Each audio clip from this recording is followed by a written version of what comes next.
저희 작은 누님이거든요. 이거 벌써 이 수술한 지도 2017년이 5년 넘었네요. 벌써 우리 누님 본 지도 꽤 됐네요. 무슨 리프팅이에요? 라고 질문 주시는 분 되게 많거든요. 그냥 거상 수술한 거예요. 뭐 골막 거상 이런 거 한 거 아니고요. 제가 하는 스마스 거상을 저는 주로 하거든요. 골막 거상은 조금은 우리한테 맞지 않다고 나는 생각하는 부분이 있어요. 그래서 골막하 거상 이런 거 아니고 그냥 스마스 거상을 한 거예요. 그래서 요거 질문 주시는 분 되게 많아서 오늘 이렇게 좀 말씀드릴게요. 네, 저희 작은 누님이에요. 선생님, T존 바로 및 매브리코인 사람들 움풍 파인 곳이요. 보통 콧대라고 하는데 이 부분 실리콘 말고 본시멘트로 만들 수는 없나요? 정밀하게 가능할 것 같은데. 그리고 필요에 따라 코끝은 연골로 맞춰서 보정하고요. 이 부분은 본시멘트로 만들 수가 있어요. 만들 수 있고요. 하지만 제가 그렇게 하라고 잘 말은 안 해요. 그 이유는 뭐냐면 매불이 있는 부분 여러분 이렇게 한번 만져보세요. 자기 코. 그러면은 여기 피부가요. 두께가 1mm 정도밖에 안 돼요. 많이 두꺼워봐야 1.5mm, 2mm 이상 넘어가는 분은 거의 못 봤고요. 어떤 얇은 분들은 1mm가 채 안 돼요. 그래서 자칫하면 여기에 조금이라도 단차가 생기면 그게 밖으로 드러나요. 피부 밖으로. 그래서 그게 두려워서 사실은 안 하고 있는 거예요. 할 수는 있어요. 근데 시도는 해볼 수는 있다고 저도 생각은 하는데 일단 그런 환자가 많지는 않고 매불이 있고 여기만 메꾸고 싶어 하는 분들이 있기는 있거든요. 근데 뭐 어차피 개방해서 수술하고 하려면은 딴 것도 같이 하지 굳이 거기에 뭐 이런 생각도 있고 해서 아직 시도는 안 해보고 있는데 가능은 할 것 같아요. 다만 요 부분을 처리하는 게 조금 기술적으로 여러 좀 문제점 해결해야 될 부분들 뭐 생각해 놓은 건 있는데 마땅한 케이스가 지금 없어서 못하고 있다고 보시면 될 것 같아요. 가능은 해요. 그리고 코끝은 연골로 하고 뭐 이런 식으로 요새는 보형물 안 넣고 코끝만 수술하는 경우도 꽤나 있거든요. 왜 그런지 모르겠는데 콧대는 있는데 코가 이렇게 죽어 있는 분들 있잖아요. 그런 분들 코에다가 뭐 보형물 넣는 거 싫어하시거든요. 그래서 코끝 세우고 뭐 꺼진 부분은 살짝 진피로 메꾸고 뭐 이런 부분 이런 정도로 요새는 수술을 꽤나 한 것 같아요. 그래서 그것도 한번 참고해서 나중에 기회가 되면 말씀드리도록 할게요. 팔자 필러 제거 수술하다가 중요 신경을 다쳐서 3차 신경통이 발생할 수도 있을까요? 라고 질문 주셨는데 가능성을 물어보면은 가능성이 없다고 말하기는 힘들어요. 가능성은 언제나 있죠. 하지만 그 가능성은 빈도수가 굉장히 떨어지죠. 안면 해부학적으로 다른 사람과 틀린 구조를 가진 사람도 있을까요? 우리가 이런 거를 베리에이션이라고 그래요. 그래가지고 우리가 아는 해부학적 구조가 다 똑같지 않아요. 신경, 혈관, 뭐 근육 전부 다 베리에이션이 있어요. 가지고 저희가 그거를 해부학을 하시는 선생님들께서는 다 구분을 해서 타입별로 나누고 막 이런 작업을 하는데 똑같은 사람은 거의 없다고 보시면 돼요. 그러니까 뭐 예를 들면 심장은 왼쪽에 있는 거잖아요. 근데 심장이 오른쪽에 있는 사람도 있어요. 아세요? 콩팥은 두 개잖아요. 콩팥이 하나 있는 사람도 있어요. 실제로. 그러니까 그런 어떤 베리에이션이라고 표현을 하거든요. 근데 그런 경우가 다 있어요. 그래서 안면신경도 뭐 어떻게 가는데 5가지로 이렇게 딱 갈라져야 되는데 4가지로 가다가 끝에서 2개로 갈라지는 경우도 있고 막 그래요. 그러니까 그거를 우리가 정확하게 다 뭐 수술 전에 알 수가 없어서 우리가 항상 수술할 때 가능성은 있냐라고 물어보면 있죠. 혈관이 여기쯤 있어야 되는데 없는 경우. 여기는 혈관이 없어야 되는데 신경이 없어야 되는데 갑자기 툭 튀어나오는 경우도 있어요. 그래서 이런 경우들이 있기 때문에 가능성을 물어보면 다 뭐 없다고 말할 수는 없을 것 같아요. 안녕하세요. 그 설명이 너무 잘 돼 있어서 여러 사례 보고 댓글 달아봅니다. 저 같은 경우는 20년도에 사각턱 수술, 피질골 절제, 심부볼 제거 이렇게 해서 진행하였는데 붓기가 빠지고 보니까 오른쪽 턱이 유달리 비교될 정도로 대칭이 안 맞아서 수술한 곳에 다시 의뢰를 해보니 이전 진단에도 앞턱을 건들지 않으면 대칭이 안 맞을 수 있음이라고 적혀 있다며 진단 보여주시고 결국 다시 대칭을 맞추려면 앞턱 수술을 병행해야 한다고 했습니다. 다른 방법은 없겠죠. 제가 환자분 CT를 본 건 아니어서 뭐 정확하게 말씀은 못 드리겠지만 아마도 안면 비대칭이 있으신 것 같고요. 턱끝 수술을 한다고 해도 비대칭은 남을 것 같다라는 생각은 들어요. 근데 비대칭이 있는 사람이 사각턱만 수술을 했다 그러면은 턱끝에 비대칭이 훨씬 더 많이 보이는 건 맞죠. 근데 아마도 지금 환자분 같은 경우는 턱끝 수술만 계획하기보다는 내 비대칭이 어느 정도고 어떻게 있는지에 대해서 이해를 하시고 받아들일 거 받아들이고 포기할 거 포기하고 턱끝을 수술하시던가 아니면 비대칭을 이해하고 제대로 된 양악 수술을 계획하시던가 그런 게 필요하지 않을까 이런 생각을 해봅니다. 제가 환자분 CT를 봤으면 좀 더 정확한 답을 드릴 수 있을 텐데 그러지 않아 못해서 이렇게밖에 답 못 드리는 점 양해 부탁드려요. 원장님 안녕하세요. 턱 수술을 생각하고 있다가 원장님 비대면 상담을 받았는데 턱보다는 중안면부를 보완하라는 조언을 받았습니다. 아직 귀족 수술 생각은 없지만 코 수술은 해야겠다는 생각으로 기울어졌는데요. 혹시 코 수술한 뒤 나중에 턱 수술을 하게 된다면 다시 수술해야 할 일이 생길까요? 순서상 턱이 먼저라고 알고 있어서 그동안은 계속 코 수술은 마지막에 하려고 했는데 일단 코 수술을 해보고 나면 턱 수술이라는 생각도 바뀔 수 있다고 생각이 들어서 고민이 되고 있습니다. 제가 성함은 모르겠는데 코를 하세요 먼저. 제가 중안면부 얘기를 드렸다면 턱이 나온 게 아니라 중안면부가 꺼진 거거든요. 그러면 중안면부를 꺼진 분한테 있어서 가장 가성비라고 해야 되나? 가장 적은 노력으로 큰 효과를 보는 건 코 수술이지 턱 수술이 아니에요. 그러니까 중안면부 꺼진 분들이 턱이 나왔다 길어 보인다 하고서 턱 수술을 하면 만족감이 한 2, 30밖에 안 되는데 코 수술을 하면은 만족감이 6, 70은 넘어요. 그러면 저라면 코를 먼저 하지 않을까? 이렇게 생각이 드네요. 참고하시고 결정하시기 바래요. 원장님, 요즘 한창 인기 있는 뒷광대 관자놀이 절골에서 눕는 수술법에 대해서 어떻게 생각하시나요? 요새 인기 있나요, 이런 게? 아마 제가 알기로 두 군데 병원 정도에서 이렇게 광고를 하고 있는 걸로 알고 있어요. 저 같은 경우는 광대 수술을 했음에도 불구하고 여전히 45도 광대, 뒷광대가 남아있어서 넙대대해 보이는 케이스인데 어떤 성형외과에서 하는 수술법이 저 같은 케이스들에게는 정말 혹하게 보이는 수술법이라서요. 뒷광대랑 관자놀이 축소까지 같이 해야 계단지는 현상이 없다고 같이 해야 한다고 하는데 전 관자놀이가 넓은 생각은 못 해봐서 고민이에요. 최근에 보면 측두근 절제를 광대 수술하면서 뒷광대 수술하면서 같이 하시는 분들이 계세요. 근데 저는 개인적으로 측두근을 함부로 자르지는 말자는 주의예요. 왜냐면 측두근이 뭐 별로 큰 기능적인 역할은 없다라고도 이제 말은 하는데 뭐 이렇게 저작할 때 도움을 주는 근육이거든요. 근데 문제는 측두근이요. 우리 편두통을 유발하는 굉장히 트리거 포인트거든요. 그래서 거기 근육이 우리 뭐 머리 아플 때 지끈지끈한다 막 이렇게 할 때 있잖아요. 그게 다 측두근이에요. 그래서 측두근 트리거 포인트에서 두통이 유발되는 경우가 꽤나 있거든요. 근데 측두근 절제를 만약에 했다가 그 통증이 트리거가 되면 그거 잡기는 정말 어렵거든요. 그래서 그냥 저는 그렇게 생각해요. 측두근을 절제하느니 그냥 측두근에 보톡스 맞으면 되거든요.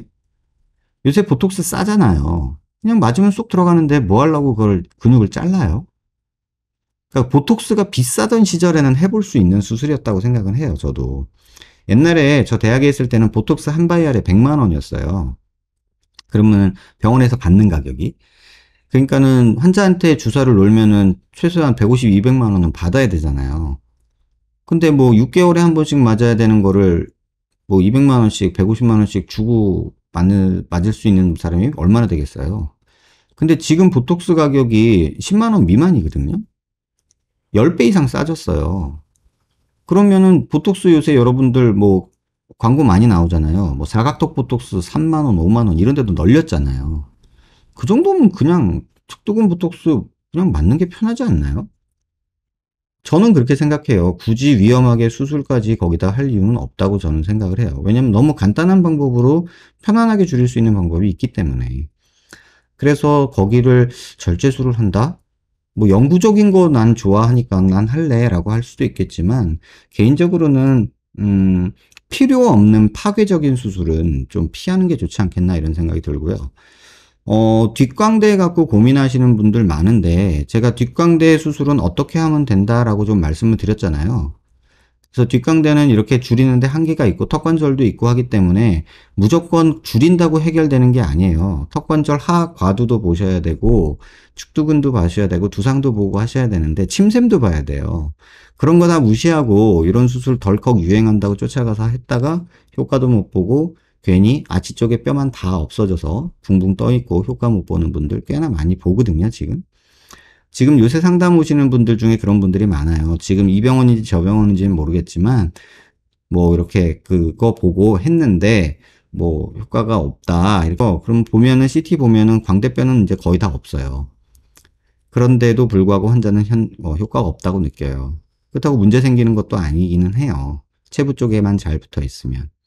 그래서 굳이 효과 못 보는데 본인이 싫다, 어떻게든 작은 것까지 고쳐보려고 노력하려고 이렇게 하는 것보다는 좀 내려놓을 부분은 내려놓고 뭐 최선을 다한다는 마음은 좋은데 조금은 포기하는 것도 좋지 않겠나 싶고요.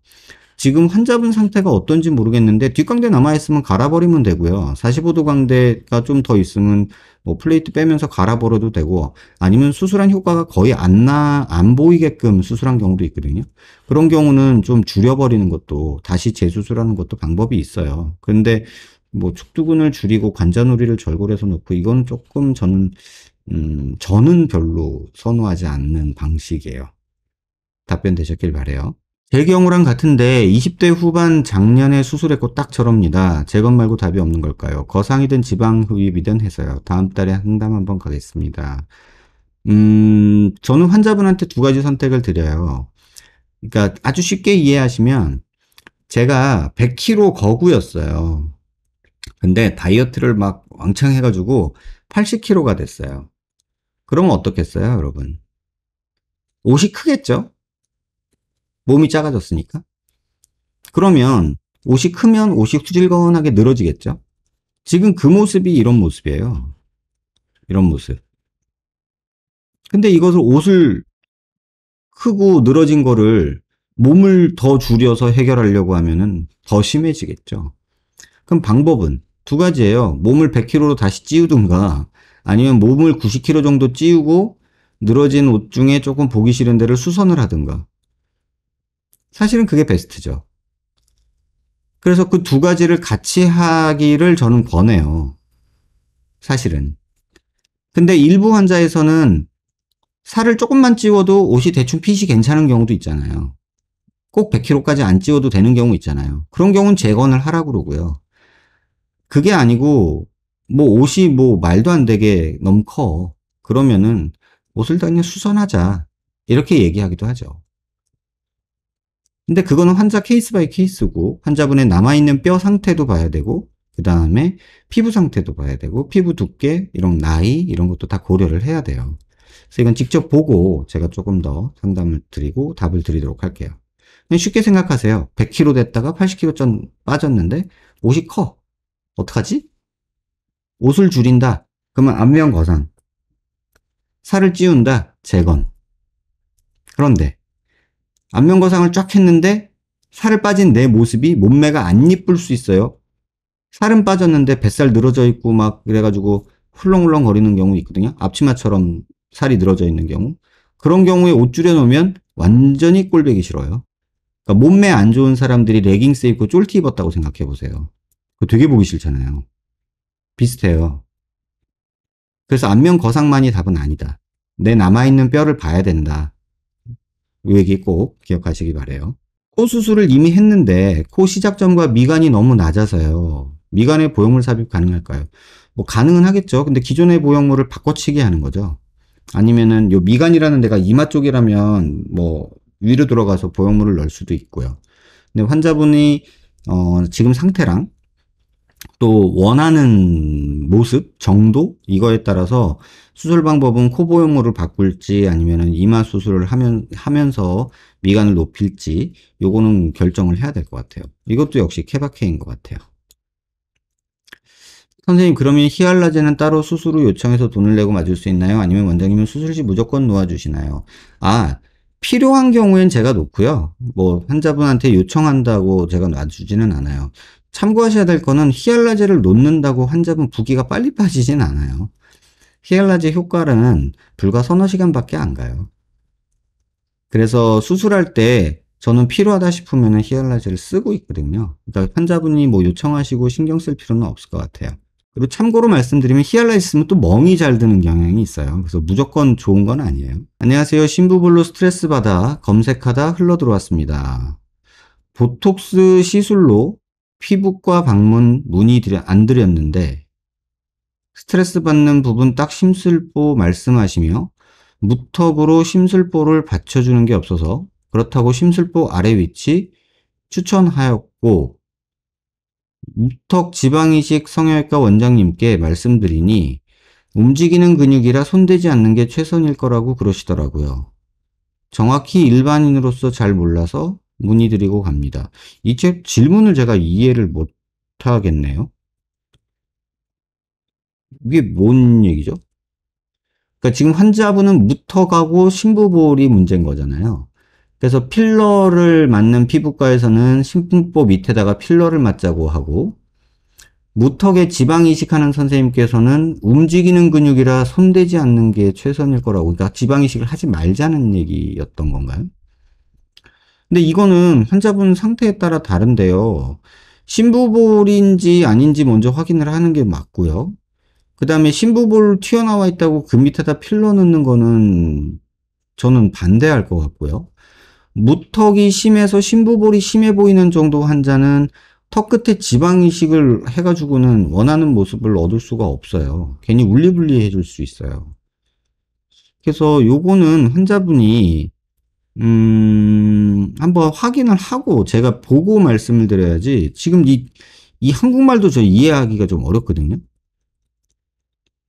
문의 안 드렸는데 스트레스 받는 부분이 심술보 말씀하시며 무턱으로 심술보를 받쳐주는 게 없어서 그렇다고 심술보 아래 위치에 필러 추천하였고 이거는 좀 반대고요.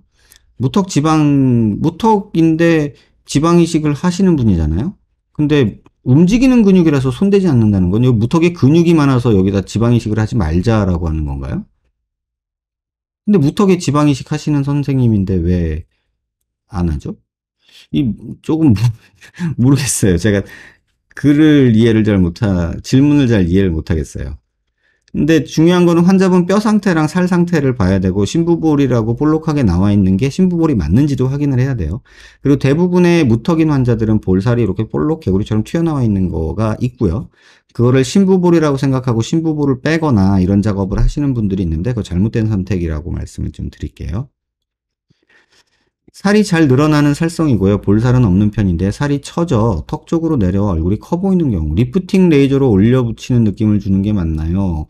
늘어난 살도 지방으로 봐야 하는지 그래서 인모드가 그 지방을 태우는 건지 아니면 튠페이스 레이저처럼 처진 살을 올려 붙게 하는 게 건지요. 이게 참 레이저 관련해서 이런 얘기는 아마 앞으로도 계속될 것 같은데요. 여러분들 인모드가 지방을 태운다라고 알고 계세요? 인모드를 하면은 얼굴 지방이 없어진다. 요 얘기가 그 인모드를 판매하시는 분들의 마케팅 포인트인가 봐요. 근데 인모드도 리프팅 장비로 구분이 되어 있거든요. 그래서 그냥 인모드는 고주파예요. 제가 알기로. 그러니까 고주파로 열을 준다라는 거는 다 똑같아요. 그러니까 열을 주는 게 모든 레이저의 기본이거든요. 특히나 리프팅 같은 경우.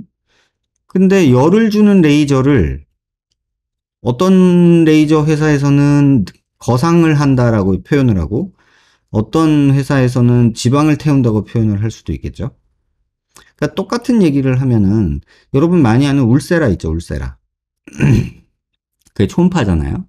초음파로 스마스층을 어떻게 열을 줘서 수축시켜서 거상이 된다. 뭐 얼굴이 달라붙는다. 뭐 쭉 올라간다. 뭐 이런 얘기 했잖아요. 광고로. 근데 그 회사에서 똑같은 기계가 나왔어요. 리포소닉이라고 초음파 기계인데 지방을 태운다. 이렇게 나왔어요. 더 깊이 있는 지방을 태우기 때문에 뱃살에다가 그 리포소닉이라는 걸 하면은 뱃살이 줄어든다. 이렇게 광고를 했단 말이에요. 제가 스마스 보고 하도 신통방통해가지고 리포소닉이라는 기계도 샀어요. 그때 1억 8천 주고 샀나? 그래가지고 제 배에다 해봤죠. 효과 없어요. 그래서 뭐냐? 그랬어요. 그래가지고 결국은 그 회사에 얘기해가지고 기계 반품시켰거든요. 효과가 별로 없어요. 그래서 이런 거 고민은 하지 마세요. 그냥 인모드나 뭐 튠페이스 레이저는 뭔지 모르겠어요, 저는. 근데 이런 레이저들이 뭐 지방을 녹이는 거냐 아니면은 탄력을 줘서 살을 뭐 끌어올리는 거냐 이런 거 이렇게 혼자서 상상하시는 거는 이해가 되는데 이게 실제 이렇지 않아요. 그냥 열 주는 레이저라고 보시는 게 맞아요. 근데 이제 광고하는 것 때문에 세일링 포인트 때문에 여러분들이 이렇게 상상하실 수는 있을 것 같아요. 아무튼 답을 드리면 그렇습니다. 안녕하세요. 궁금한 게 있어 질문 드립니다. 어렸을 때부터 리프팅 레이저, 슈링크 인모드 울세라 하면 혹시 잠시는 리프팅 되더라고 결국 노화가 촉진될까요? 제가 항상 제가 그 울세라나 이런 레이저를 해드리는 분한테 하는 말을 해드릴게요. 리프팅 레이저를 하면은 피부가 올라가냐? 라고 물어보면 저는 아니요? 라고 말해요. 실제로. 뭐 리프팅 레이저를 했는데 뭐 이렇게 샥 이렇게 올라붙는다. 전 그렇게 말 안 해요. 실제로 그렇지도 않고. 뭐 여기 있던 점이 여기가 있고 막 이런 일이 벌어지냐? 그렇지 않아요. 그럼 왜 하냐? 이렇게 물어보잖아요. 그 비싼 돈 들여서. 전 그렇게 얘기를 해요. 환자분 빨래할 때 피존 왜 써요? 이렇게 얘기를 해요. 피존. 여러분 빨래할 때 피존 안 쓰나요? 전 쓰는데. 다운이 쓰는데. 왜 쓰죠? 피부를, 섬유를 보호하려고 유연제 같은 거를 쓰는 거잖아요. 향기 때문에 쓰는 분들도 있지만 섬유 보호, 정전기 방지, 뭐 보풀 방지 이런 거 있잖아요. 그런 거거든요. 근데 사실 쓰나 안 쓰나 한두 번 썼을 때는 티도 안 나죠. 그쵸? 근데 같은 옷을 계속 빨래만 돌렸다고 생각해 보시고 같은 옷을 피존이랑 계속 했다고 생각해 보세요. 그러면 한 달 있다가 옷감을 비교해 보시면 둘 차이는 엄청나게 달라요. 하나는 뻣뻣해져 있고요. 하나는 좀 보들보들해요. 피부도 똑같아요. 어쨌든 계속해서 늙어가고 주름져 가고 있기 때문에 그걸 가능한 한 천천히 늙어라 또는 여기서 멈춰라 라는 노력을 하는 거고요. 레이저는 여기서 멈춰라 수준이라고 저는 생각을 해요. 지금보다 나아진다가 아니라 여기서 멈춰라 라는 마음이 저는 더 강하다고 생각을 해요. 그래서 리프팅 레이저 열심히 해가지고 얼굴이 점이 여기 있던 점이 여기로 갔나 이런 거 본 적 없으시잖아요. 왜냐면 그런 거 광고하기 너무 좋잖아요. 자 보세요. 점이 여기 있었죠. 레이저를 했어요. 점이 여기 갔죠. 이렇게 하면은 너무나 편하지 않나요? 그건 누구나 볼 수 있는 그런 내용이죠. 그래서 리프팅이랑은 상관없어요. 이게 노화가 촉진되거나 그런 건 아니고 그냥 그대로 늙어가는 거죠. 그래서 노화가 촉진되는 거는 아니고 지금에서 멈추거나 지금보다 조금 좋아져라 이런 마음이라고 생각하시면 되고 이런 거 자꾸 하면 뭐 그런 말 있잖아요. 레이저 자꾸 맞으면 피부가 얇아져서 나이 먹어서 흐물흐물 된다는 둥 뭐 이런 얘기들 있잖아요. 다 인터넷 괴담인 것 같아요. 10년 넘게 지금 제가 1년에 한두 번씩 레이저 해드린 분은 있거든요. 옛날 병원 때부터 오셨던 분. 그분 보면 제가 그런 얘기 했잖아요. 나는 한 번도 안 했는데 저분은 그때랑 비교하면 지금의 얼굴이 더 좋아요. 근데 저는 10년 전에 비하면 지금 훅 갔죠.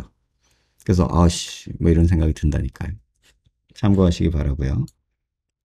아, 요 얘기를 보고 어떤 분이 그런 글을 써주셨어요.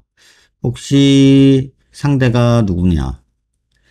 그 사람한테 윤곽받고 볼처짐 절대 없다고 했는데 생겼고 전진수를 했는지 동의도 없이 마녀 주걱턱이 돼버렸고 사각턱은 과절제에서 개턱 돼버렸고 계단턱도 보이고 여기저기 재수술 알아보다 H상외과 글 보게 돼서 가끔 오는데 혹시 동일 인물인가 해서 여쭤봐요. 네, 맞아요.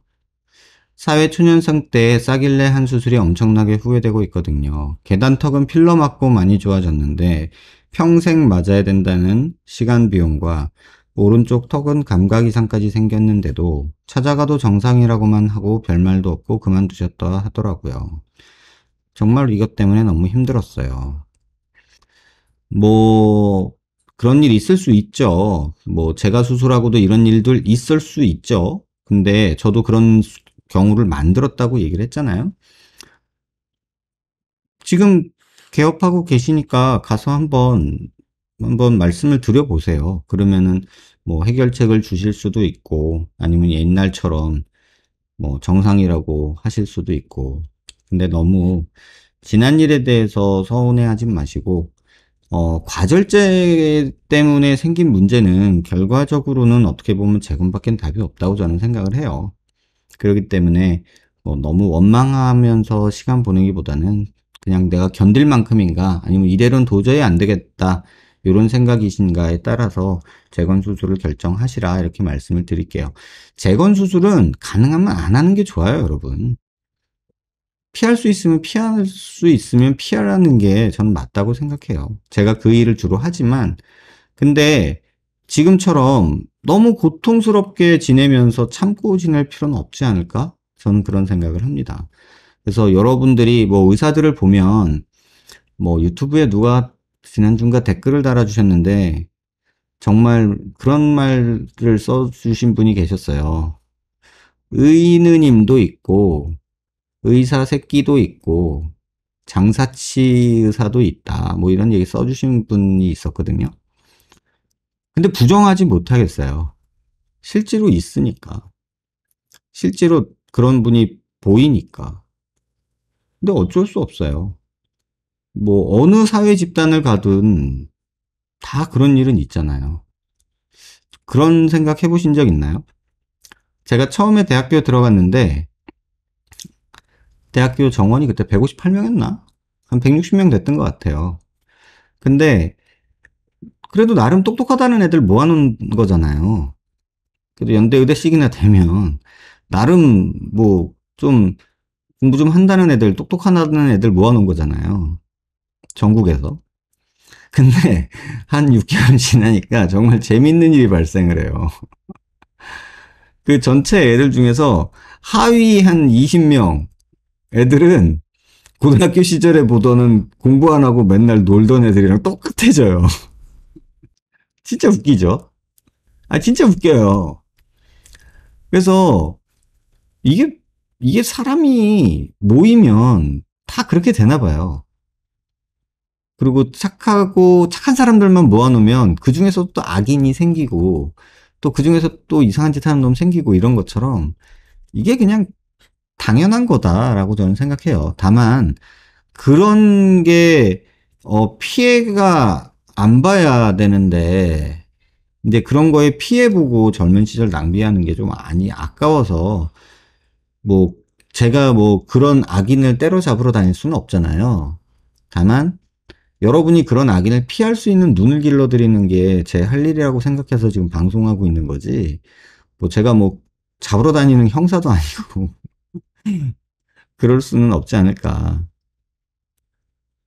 생각해 보시면 될 것 같아요. 지난 일은 지난 일로 묻어두시고 앞으로 어떻게 해결할까에 대해서 고민하시는 게 더 좋지 않을까 이런 생각이 저는 듭니다. 원장님, 무턱보형물 넣을 때 턱이 무조건 길어지게 되나요? 아니, 이건 몇 번 말씀드렸는데 짧아지게도 만들 수 있어요. 길어지게도 만들 수 있지만 똑같게도 만들 수 있고 짧아지게도 만들 수 있어요. 긴 무턱일 경우 보형물 위치를 위에 고정하고 밑에 뼈를 잘라내거나 갈아내기도 한다고 말씀을 드렸죠. 짧게도 만들 수 있다라고 생각하시면 되고 보형물이 뭐 내려오거나 하는 일은 없어요. 그런 생각하지 마시기 바라고요. 이분 광대는 왜 이렇게 벌어짐요? 그러게요. 저도 모르겠는데 뭐 수술한 걸 보면은 대충 어떤 생각으로 수술을 하셨던 병원에서 수술하셨는지 아시겠죠? 오늘 방송 처음에 말씀드렸듯이 이렇게 광대 수술하는 병원들이 아직도 있죠. 안녕하세요. 고주파기기나 미세전류기기를 갑상선을 피해야 한다고 얘기하는데 맞을까요? 아니면 목부주의를 해도 될까요? 갑상선 피하라고 하죠, 보통. 근데 여러분 이렇게 고개 들어보면 여기 갑상연골 있잖아요. 거기 밑으로는 하지 마세요. 그러니까 흔히 말하는 우리 목젖 있는데 밑에는 하지 마세요. 그 위로만. 목젖 있는 데부터 이렇게 있거든요, 갑상선이. 그러니까 목젖 있는데 위로만 하신다 생각하시면 될 것 같아요. 하악외숙증 전체 보형물 하는 거랑 저렇게 앞쪽 체부 보형물 하는 거랑은 차이가 클까요? 웬만해선 하악 전체 보형, 이거 완전 케바케입니다. 환자분 케이스 따라, 환자분 원하는 거에 따라 귀밑가까지 포함해서 하는 경우도 있고, 아니면은 체부 쪽에만 하는 경우도 있고, 앞턱에만 하는 경우도 있어요. 이건 완전히 진짜 케바케예요. 환자분 케이스에 따라 정해져요. 그럼 이런 경우는 어떻게 해야 될까요? 병원에서 사진 찍어봤는데 턱뼈 크기는 작고 근육이 뭉친 경우예요. 턱뼈 크기는 작고 근육이 뭉쳤다. 글쎄요. 지금 제가 볼 때는 이 표정 짓는 거 볼 때는 치아 교합이 지금 정상일까? 이런 생각도 들고요. 입이 너무 들어가 있는 분 아닐까? 이런 생각도 들어요. 근데 이거는 정말 제가 환자분 CT 안 보고서 이렇게 말하면 뭐라고 말하겠어요? 뭐 근육이라니까 근육 자르세요 이렇게 말할 수는 없잖아요. 제가 이거 보고서 그냥 판단할 수는 없을 것 같아요. 뭐 병원에서 사진을 찍어봤는데 엑스레이 찍어봤다는 얘기겠죠? 근데 턱뼈 크기가 어떤지도 봐야 되고요. 그래서 요거는 확인해 보셔야 될 필요가 있을 것 같아요. 근데 제가 이 사진만 보고 이 말만 듣고 뭐라고 말씀드리고 그러는 거는 저는 좀 위험한 거라고 생각을 해요. 선생님 안녕하세요. 저는 치아 교정 이제 2달 차입니다. 저는 여태 턱이 길다고 살아서 왔는데 하지만 주위 사람들은 길어 보이지 않는다는데 누구 말이 맞는지 몰랐습니다. 그런데 이번 교정 상담을 받고 3D 사진을 찍고 교정 의사 선생님이 하시는 말이 저는 주걱턱은 아주 미세하게 있지만 거의 정상이랑 다를 바는 없지만 상악이 발달이 더 되고 중앙면부가 약간 들어가 있다고 말씀하셨습니다. 이럴 때는 치아 교정으로 만약 해결이 안 된다면 어떻게 될까요? 이게 좀 잘못 적어주신 것 같은데요. 상악이 발달이 되어 있는데 중앙면부가 들어간 경우는 별로 없어요. 하악이겠죠. 하악이 조금 발달되고 중앙면부 상악이 덜 발달된 경우가 아닐까요? 근데 모르겠어요. 이것도 진짜 케바케인데 글만 적어주시면은 제가 뭐라고 찍어서 말씀드릴 수밖에 없어요. 이게 정말 복잡한 얘기거든요. 그것도 누구 말이 틀리다 맞다 의사들끼리도 조금 디베이팅이 있어요. 돌출입, 교정하시는 선생님들은 교정하면 된다고 얘기하고요. 양악하시는 선생님들은 양악해야 된다고 그러고요. 뭐 어떤 경우에 있어서는 무턱 수술해도 된다 그러고요. 어떤 경우에 있어서는 코 수술해도 된다 그래요. 그럼 어떤 경우에 어떤 경우인지 어떻게 할 거예요? 그래서 환자분은 CT랑 사진이랑 다 보고 결정하지 않으면 뭐 이렇게 온라인에서 열심히 물어보셔도 결국 답은 똑같아요. 안 보고서 말씀을 못 드려요. 또 설사 누구를 만나느냐에 따라서도 그 선생님의 말이 주장이 다 다를 수가 있어요. 의사들이 여러 얘기를 할 수 있는 영역이에요. 그래서 요게 중요한 것 같아요. 그냥 온라인 상담이라는 거는 그냥 일반적인 얘기밖에 할 수 없다는 점. 그래서 환자 데이터가 없으면 의사는 진단하지 못해요. 뭐 지금 뭐 맥 잡고서 우리 무슨 뭐 암 진단하고 이런 상황 아니잖아요. 저 옛날 사극 보면서 진짜 황당했던 거 있는데 그 왕비 손목에다가 명주실 걸어놓고서 창문에 창호지 문 들어가지고 밖에서 실을 잡고서 의원인가가 이 실을 딱 붙잡고서 맥을 짚으면서 뭐 회임하셨습니다 이런 거 있잖아요. 저 사극 보면서 그거 보면서 저게 돼? 아니 맥 잡아서 임신했는지 확인한다는 것도 조금 신통방통인데 저걸 명주실을 저거 걸어가지고 저 실을 잡고서 저거를 맥을 짚어서 저게 진동이 느껴져? 이게 신인데? 뭐 이런 생각이 들었거든요. 근데 그 살짝 판타지잖아요. 그런 일은 현실에서 벌어지지 않아요, 여러분. 그리고 그걸 믿으시겠어요? 지금 같은 세상에? 약국 가서 테스터기 하나 사보는 게 낫지? 그런 세상이잖아요. 저도 저런 턱이랑 정수리 붙잡고 늘린 듯한 모아이 두상인데 모자 같은 거 쓰면 너무 불편하더라고요. 직업상 안전모 써야 하는데 챙이 잡고 아래로 흘러내리려고 난리고 아무리 조여도 해결이 안 돼서 같은 고민 중입니다. 반면에 눈썹선도 모아이처럼 어마어마하게 튀어나와서 딱 거기서 흘러내리던 안전모가 걸려서 계속 눌려있으니 너무 아픕니다. 참 그렇죠. 사람이 본인 외모나 어떤 그냥 그런 컴플렉스가 있으면 굉장히 많이 힘든 것 같아요. 그러니까 해결 방법은 없는 건 아닌데 모든 방법에는 얻는 것과 잃는 것이 있죠. 그 주고받기를 잘해야 돼요. 근데 잃는 거 없이 얻으려고만 하는 사람 마음이 있기 때문에 항상 말썽이 생기는 것 같아요. 근데 또 간절하게 원하면 어떤 것도 희생할 준비가 돼 있는 사람들도 있죠. 어떤 분은 저한테 오셔서 수술하기 전에 그런 말 하시는 분도 있어요. 수술하다 죽어도 좋으니까 해주세요. 뭐 이런 말이 있거든요. 그럼 제가 그러죠. 왜 나한테 그래? 이러지 마. 이렇게 얘기를 하죠. 왜 여기서 그래? 딴 데 가서 그래? 이렇게 얘기를 하죠. 근데 그 간절함 이해하죠.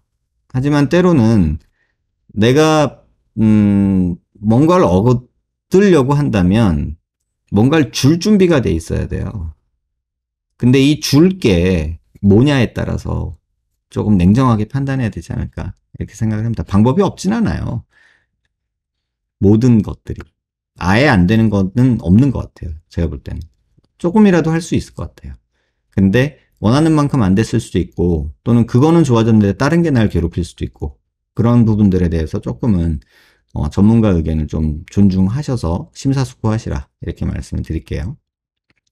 선생님 궁금한 게 있습니다. 선생님께서는 양악 수술을 하시지 않으셔도 환자한테 양악 수술이 심리적으로 도움이 될 것 같다면 직접 상담하실 때 조언해 주시나요? 항상 하죠. 저는 양악 필요하신 분 있으면은 양악하고 오세요라고 얘기를 해요. 또는 양악도 고려해 보세요. 라고 꼭 얘기해요. 왜냐면 지금 고민 안 하고 모르고 고민하면 나중에 후회되잖아요. 그래서 꼭 얘기해요. 양악이 필요한 경우면 양악하세요라고도 얘기하고 양악이 하나의 옵션일 때도 양악이라는 방법이 있고 이런 방법이 있습니다. 장단점은 이렇습니다. 얘기하면서 그건 환자분이 선택하고 고민하세요 라고 얘기를 해요. 그래서 그거는 꼭 참고하시면 좋을 것 같아요. 또 양악하면은 요렇게 하세요 라고 또 방법도 말씀을 드려요. 선생님 안녕하세요. 광대 윤곽 수술 후 언제부터 임신할 수 있을까요? 자연분만 가능한가요? 제가 광대한 수술이 몇 명이나 될까요? 세보진 않았는데 그분들 중에 자연분만 하신 분들도 지금 굉장히 많을 거예요. 그쵸? 근데 왜 광대 수술하신 분들은 자연분만하고 광대 수술을 연관 지을까요? 전혀 상관없어요. 뭐 힘주고 이럴 때 여기 막 광대뼈가 부러질까봐 그런 걱정하시는 건 알겠는데 그럴 필요는 없을 것 같아요. 임신은 광대 수술하고 약 끊고 그러고 나서 뭐 한두 달이면 괜찮지 않을까요? 그래서 저는 그렇게 생각합니다. 특별히 뭐 임신하고는 관계없을 것 같고요. 자연분만은 전혀 상관없죠. 원장님 축두근 축소술은 어떻게 생각하세요? 이거 또 얘기 나왔죠? 몇몇 병원에서 관자놀이 축소를 두피를 통해 근육과 지방 패드를 제거해서 볼륨을 줄여주는 수술을 하던데 해당 병원들이 경력도 오래되었고 자신이 있으셔서 솔깃한데요. 어느 병원인지 알거든요. 예전에 듣기로 원장에서 축두근 보톡스 수술이 있기 때문에 굳이 수술은 안 하신다고 하셨던 것 같은데 지금도 마찬가지신지 궁금합니다. 네. 아까도 말씀드렸죠? 보톡스 그렇게 싼데 쉬운 방법 두고 뭐 하려고 수술하고 흉터 만들어요. 영구적인 걸 원해서? 굳이 그럴 필요 있을까요? 저는 그렇게 판단합니다. 선생님 양악수술 턱끝 포함 6주 차입니다. 제가 딱 저렇게 그런데 특정 표정을 지으면 저렇게 나옵니다. 각을 하거나 말하거나 할 때 저 사진부보다 더 심하게 패이는데 얼마나 더 지나 지켜보고 상담받으면 될까요? 6개월까지 보세요. 입운동 열심히 하면서. 점점 옅어지면 옅어졌지 더 심해지진 않을 거라고 봐요. 한 6개월 정도는 좀 편안하게 보십시오. 턱끝 전진수로 목 뒤 근육이 뭉치고 고개가 안 들려서 이렇게 왜 그런 걸까요? 턱끝 전진을 하면요 여기 근육이 이렇게 길어져요. 그러면 이렇게 들면요 더 당겨요. 그러니까 마치 다리 찢기 안 되는데 억지로 찢는 것 같은 느낌이죠. 그러니까 다리 찢기 아세요? 다리 찢기? 다리 이렇게 쫙 찢는 거? 이렇게 있는 다리를 이렇게 이게 안 되는구나. 이렇게 어떻게 돼야 돼? 어쨌든 다리 180도로 이렇게 확 찢는 거 있잖아요. 그거 여러분 하세요? 저도 어렸을 땐 했는데 어느 날 보니까 완전히 굳어 있더라고요. 그래서 요새 생각도 못 해요. 근데 그거 찢을 때 엄청 아프잖아요. 딱 턱끝 전진술이 그래요. 짧아진 근육을 길게 늘려놓은 거예요. 그런데 고개까지 들어요. 그럼 죽죠. 너무 아프죠. 적응할 때까지 필요하고요. 그 다음에 적응하면서 이렇게 스트레칭 살살살살 해주는 것도 필요해요. 마치 우리 다리 찢기 천천히 하듯이. 선생님, 여기서 말씀하셨던 3, 4년도 지나면 뼈 침식이 더 이상 진행되지 않는다고 하셨는데 실리콘도 포함하셔서 말씀하신 건가요? 실리콘도 거의 그래요. 침식은 초기 3, 4년인 것 같고, 근데 실리콘은 조금 더 길어지면 더 심하게 파고드는 경향이 있기는 해요. 근데 3, 4년 정도면 대부분은 다 멈춰요. 실리콘 포함해서요. 하지만 아주 간혹 드물게 실리콘은 더 파고 들어가는 경우도 보기는 해요. 당연히 이런 부분은 미용 성형외과에서 이론으로 명확한 정립이 되어야 할 뿐이라 기대하는데 선생님의 가설 정도로만 분석된 이야기라니 현실을 믿을 수가 없다. 이러면 광대 성형의 실효성 자체가 애초부터 의문스러운 부분 아닌가. 뭐 이런 질문 주셨어요. 그러니까 광대를 10mm 줄였는데 왜 피부 겉으로 줄어든 거는 2, 3mm 밖에 안 되냐. 뭐 이런 얘기 때문에 이제 나온 얘기예요. 제가 실제로 CT들을 계속 보면서 지금 보고 있는데, 이게 그렇더라고요. 5mm 줄이나 8mm 줄이나 피부 그 겉으로 보여지는 차이는 없는 경우들이 꽤 보여요. 그러니까 환자들이 뭐 4, 5mm 줄이고 재수술을 해서 8mm 줄였어요. 그리고 이렇게 CT를 가져오거든요. 제가 비교를 해봐요. 그럼 뼈는 분명히 더 들어가 있거든요. 근데 겉에 보는 모습은 똑같은 경우도 있어요. 그래서 요걸 더 케이스를 모아서 뭐 좀 통계 분석도 해보고 해야 되는데 사실 그럴 여력이 지금 안 돼가지고 못하고 있어요.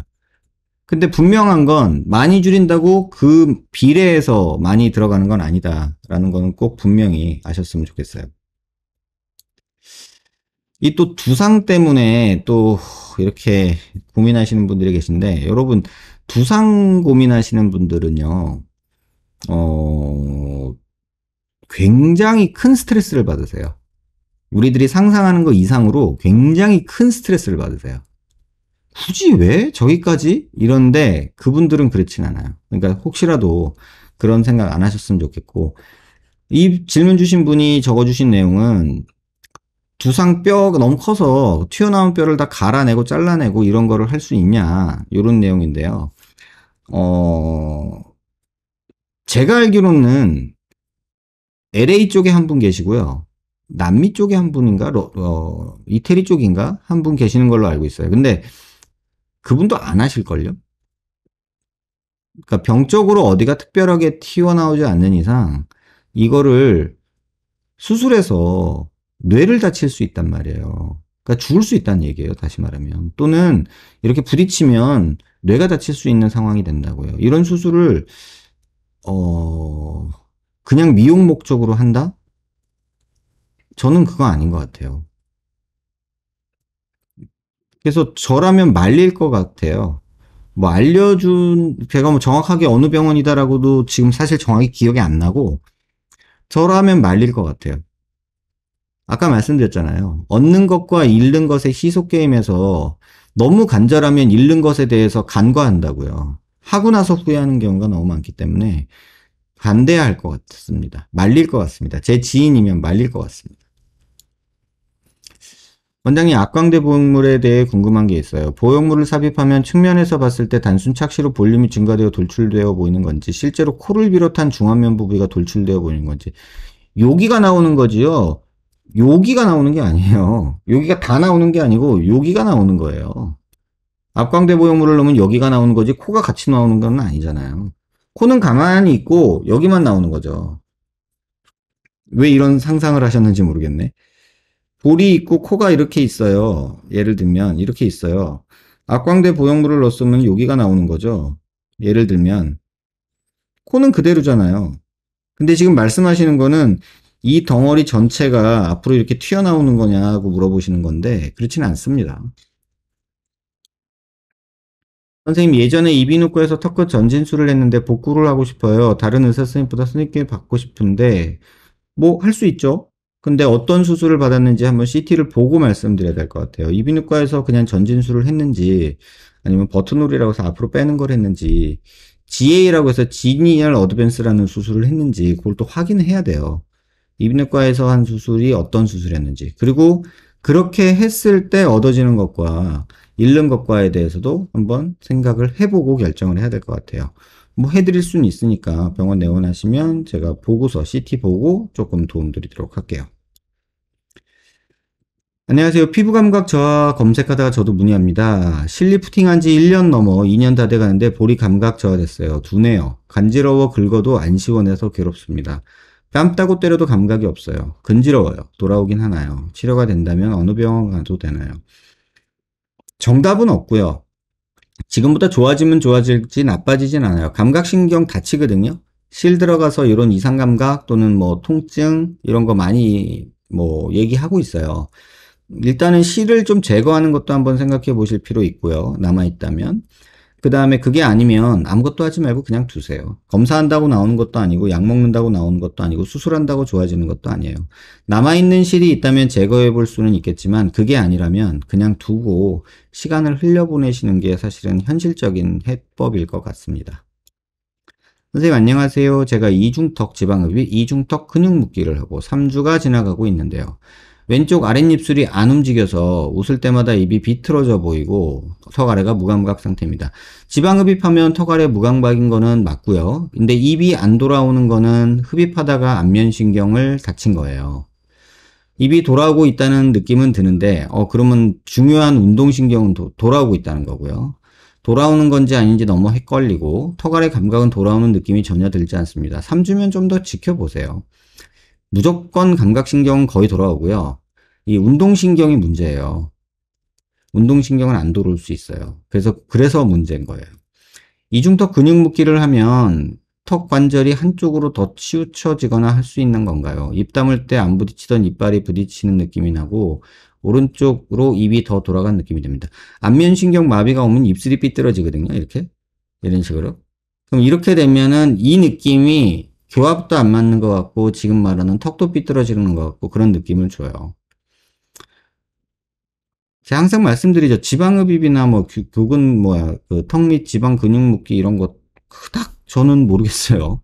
이게 왜 갑자기 광고와 이런 영향인지 이중턱 근육 묶기가 갑자기 막 한 2년 전인가부터 광고가 막 돼가지고 환자분들이 회자를 하는 것 같은데 동양인에서 이중턱 근육 묶기가 효과적인 분은 그렇게 많지 않을 것 같아요. 근데 어쩔 수 없죠. 제가 그런 얘기 한번 해드릴까요? 제가 우리나라에서 울세라를 네 번째인가 다섯 번째인가 이렇게 샀거든요. 처음에. 벌써 10년이 넘었네요. 근데 그때 제가 중국을 한참 다닐 때였어요. 중국에 뭐 한 달에 한 번씩 꼭 가던 병원이 있었는데 그 병원 원장님이 저한테 부탁을 하시더라고요. 한국에서 유행하는 거 있으면 자기 병원에 빨리 소개해 달라고. 그래가지고 제가 그때 한국에 지금 요새 울세라라는 게 들어왔는데 그 되게 효과가 괜찮다. 요거 중국에도 한번 해보면 어떠냐 이렇게 얘기를 했어요. 그랬더니 그때는 중국엔 울세라가 없을 때예요. 그래서 제가 그 울세라를 들고 중국을 간 적이 있어요. 그래서 중국 가가지고 이제 거기 VIP 손님들 몇 명 이렇게 울세라를 해주고 이제 느낌을 보고서 자기가 결정하겠다. 뭐 그래가지고 그러시라 이렇게 했어요. 그래서 왔는데 그 다음 달에 갔더니 어떻드나 했더니 자긴 별로래요. 그래서 그냥 써마지 하겠대요. 그래서 한국에선 써마지가 좀 끝물이고 요새 울세라로 다 돌아서는 분위기인데 제가 그랬어요. 그랬더니 아니래. 자기가 볼 때는 써마지가 더 효과가 좋은 것 같대요. 그래서 뭐 그렇게 생각하시면 그렇게 하시라고 그냥 그랬어요. 그러다가 한 2년 있다가 한 1년인가 2년 있다가 중국에 울세라가 들어왔어요. 정식으로. 그러고 나서 울세라가 광고를 엄청나게 했어요. 그랬더니 그때 그 원장님이 저한테 오더니 울세라 좀 구해달라는 거예요. 중국에서 지금 품귀가 나서 구할 수가 없대요. 뭐 6개월 걸려야 살 수 있고 막 이렇대요. 그래서 아니 2년 전에 내가 얘기했을 때는 별로라며. 제가 그랬거든요. 그때 느꼈어요. 광고의 힘이 어마무시하다. 예를 들면 도라지를 주고 산삼이라고 광고를 해서 사람들한테 산삼으로 팔면 사람들이 산삼인 줄 알고 사 먹어요. 근데 산삼을 그냥 좋은 거야 하고서 너 먹어 하고 주면요. 사람이 도라지인 줄 알고 의심해요. 이게 참 웃긴 것 같아요. 그러니까 이런 생각들이 우리들을 지배하기 때문에 유행, 광고 이런 것들이 되게 중요한 것 같아요. 그래서 저는 뭐랄까 이렇게까지 할 필요는 없지 않을까 이런 생각이 들고 지금 운동신경이 돌아왔다면 너무 걱정하지 마세요. 자꾸 이렇게 움직이세요. 이렇게 움직이세요. 그게 지금으로서는 제일 도움이 될 거고 감각은 너무 걱정하지 마세요. 거의 다 돌아와요. 시간이 하나님이 저희 몸들을 정말 잘 만들어 놓으셔서 회복해 줄 수 있는 그런 시간이 분명히 올 거예요. 선생님, 코 재수술, 인중 재수술 앞두고 있습니다. 원장님께서는 인중 축소 추천하지 않으시지만 이미 해버려서 흉이 심하게 남아버려서 재수술을 해야 돼요.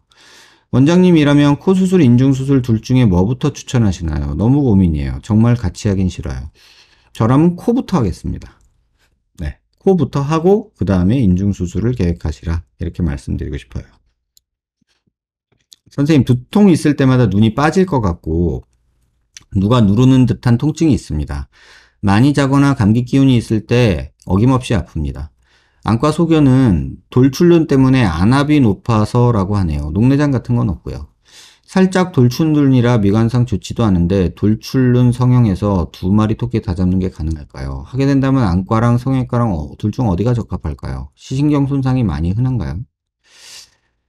두통이 올 때 안구가 터질 것 같은 느낌도 너무 싫고 수술하면 예뻐질 수 있다는 것도 마음에 드는데 눈이 안 보이게 될 수 있는 건가 너무 무서워요. 근데 한번 고민해 보실 필요는 있을 것 같아요. 이렇게 두통이 심하다고 안압까지 높아지냐 이러면. 근데 돌출눈 때문에 안압이 높아서 그렇다? 글쎄요. 라는 생각도 조금 있어요. 이거는 안과 선생님하고 정확히 좀 상의를 해보세요. 진짜 안압이 높은 건지.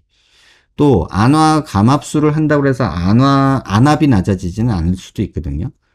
그래서 뭐 수술은 뭐 어디서 하시든 상관은 없는데 그게 정확하게 수술로 좋아질 수 있는지에 대해서 일단 안과 선생님하고 상의를 좀 해보세요.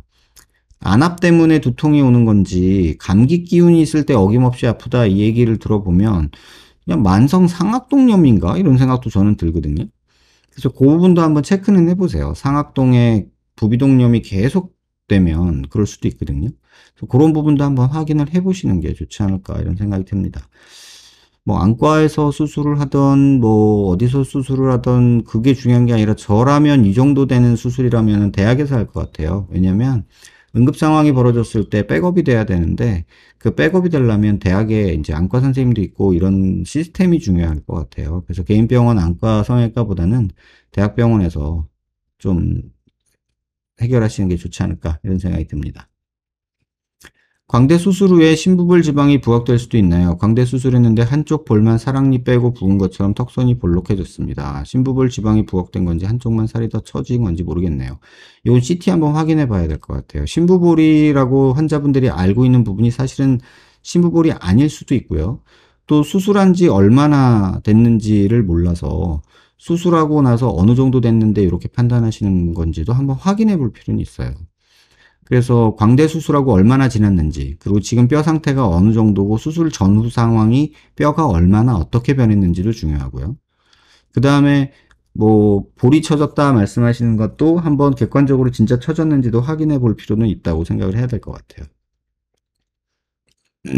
그래서 환자분도 모르는 얘기지만 저는 글만 보고 제가 그걸 어떻게 알겠어요. 이런 부분 참 답답하지만 서로 시간 내서 병원 한번 내원하시면 자료 좀 들고 오세요. 수술 전 CT나 이런 것들. 그런 것들 보면은 좀 같이 보고 정확한 얘기 드릴 수 있을 것 같아요. 제 코가 딱 저래요. 진짜 고치고 싶은데 원장님께 수술 받으면 될까요? 이번 영상엔 환자만 나오고 어떻게 하면 된다는 말씀. 어떤 영상 보면 될까요? 이노핏으로 이렇게 휜 부분들 맞춰서 수술하면 돼요. 하지만 코는 어떻게 되겠지만은 입술하고 얼굴 중심하고 틀어진 경우 있어요. 그러니까 머리는 여기 있고 턱은 여기 있는 경우. 이런 경우는 어쩔 수가 없어요. 근데 이런 부분, 코 부분에서 벌어지는 비대칭 부분은 뭐 이노핏으로 만들어서 이런 부분 감안해서 제작하면 되기 때문에 충분히 가능합니다. 콧대 티타늄으로 올릴 수 있나요? 부드러운 조직은 빼고. 뭐 가능은 하죠. 근데 비용 효과 면에서 많이 떨어지지 않을까? 이런 생각이 듭니다.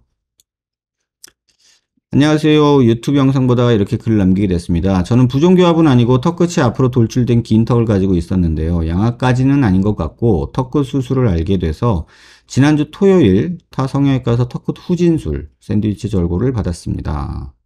21일 날 받으셨다고 하네요. 일주일 정도 됐네요. 얼굴이 너무 작아진다든지 갸름해지는 등 드라마틱한 효과를 보고 싶었던 건 아니고 어릴 적부터 턱끝이 돌출되어 있는 게 컴플렉스였어서 5, 6월 일정을 뺄 수 있는 상황이 와서 이 기회로 급하게 했던 거였고요. 지금 웬만한 붓기는 가라앉았고 10일이 되지 않아 실밥 제거는 안 상태인데 현재 모습은 턱이 들어가는 있지만 정면으로 봤을 때 턱이 뭉툭하고 턱 주변으로 살이 몰려서 얼굴이 오히려 더 길게 느껴집니다. 아직 붓기가 덜 빠진 거라 생각하고 싶고 곧 힐밥 때문에 병원 가서 여쭤봐야지만 원장님 영상 보고 나서 수술 후회가 되네요. 이렇게 남기는 것보다 직접 뵙고 제 상태를 보시는 게 좋을 것 같은데 아직 수술한 지 얼마 되지 않은 상태라서 이럴 때 보셔도 괜찮은지 아니면 시간 좀 나고 보셔야 되는지 궁금합니다. 지금이라도 진료받을 수 있다면 진료받고 싶고요. 글 읽어주셔서 감사합니다. 이게 수술 전 모습이었던 것 같아요. 딱 봐도 중안면부가 조금 꺼져 있는 분인 것 같아요. 그래서 턱이 조금 돌출돼 있다고 느끼셨던 것 같고 근데 수술하고 지금 모습을 보면은 매달린 턱 느낌으로 조금 이렇게 턱이 밑으로 늘어진 느낌. 그러니까 짧아진 느낌은 전혀 안 들 것 같고 두툼한 느낌이 있는 것 같아요. 근데 지금 이렇게 보면 많이 부어 있기도 하죠. 지금 수술한 지 21일 날 수술했으니까 이제 일주일 된 거잖아요. 그죠? 그러니까 지금 상태에서 뭐를 판단하지는 않으셨으면 좋겠고요. 이 영상이 뭐였냐면 요거였어요. 이렇게 떡끝 후진하면은 이렇게 된다. 이렇게 돼 있는 사람들 턱 막 넣고 싶어서 난리잖아요. 근데 턱을 이렇게 후진해서 넣으면 이렇게 되고 자르기만 하면 오히려 길어지면서 늘어진다. 그래서 샌드위치 절골 했다는 거 보니까 뼈를 길이도 줄이고 후진도 했다는 것 같은데 그렇게 됐을 때는 요 두 개처럼 조금 심한 모습이 되겠죠. 어, 지금 지금 상담 오셔도 되거든요. 근데 수술 전 CT는 꼭 갖고 오셔야 될 것 같아요. 수술 전 CT를 좀 가지고 오시고 수술 전 사진도 병원에서 찍은 거를 좀 가지고 오세요. 그러면 그거 보고서 제가 좀 도움을 드릴게요. 뭐를 해라, 뭐를 안 해라 이런 얘기보다는 어쩔 수 없다. 지금은 기다리는 게 답이다. 뭐 지금 그렇게 심한 거 아니다. 뭐 지금 부어서 그렇다. 또는 나중에 뭐 이렇게 해보자. 뭐 이런 얘기들을 조금 진료실에서 좀 드리도록 할게요.